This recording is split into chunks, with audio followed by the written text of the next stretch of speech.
মালাকুল মউত আজরাইল আল্লাহর পয়গম্বরের সামনে যখন হাজির হয়ে গেল, আল্লাহর নবী জিগায় জিবরাইল রে, কে সেই নতুন একজন ফেরেশতা জানতে চায়।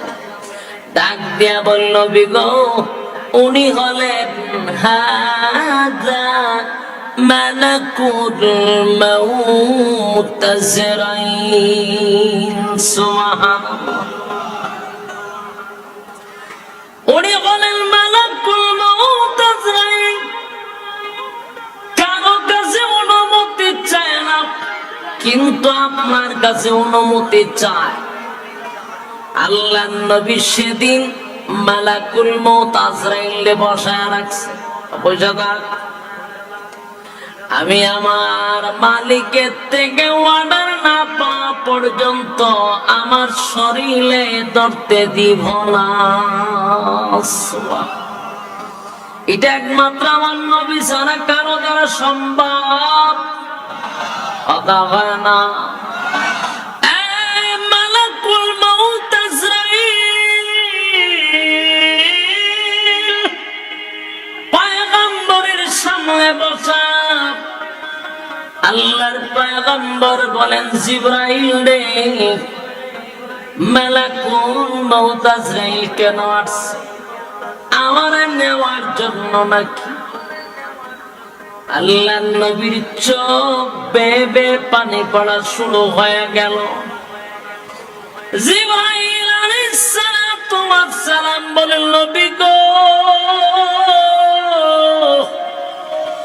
আল্লাহর পরে যার সম্মান গো নবী, এই পৃথিবীতে আপনার থেকে সম্মানী আল্লাহ অতীতে কাউরে পাঠায় নাই, ভবিষ্যতেও পাঠাবে না। আবার নবীজি, আজরাইলের নাম শোনার পরে আপনি কেন কাঁদলেন? এই দুনিয়ার জন্য আপনার মায়া হয়, এই জন্য কাঁদলেন।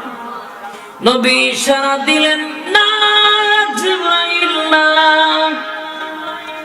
জিবরাইল আলাইহিস সালাতু ওয়াস সালাম বলেন, নবী গো, বুঝতে পেরেছি আপনার কলিজার টুকরা ফাতেমার জন্য আপনার মায়া হয়, এই জন্য বন্দি কাঁদেন।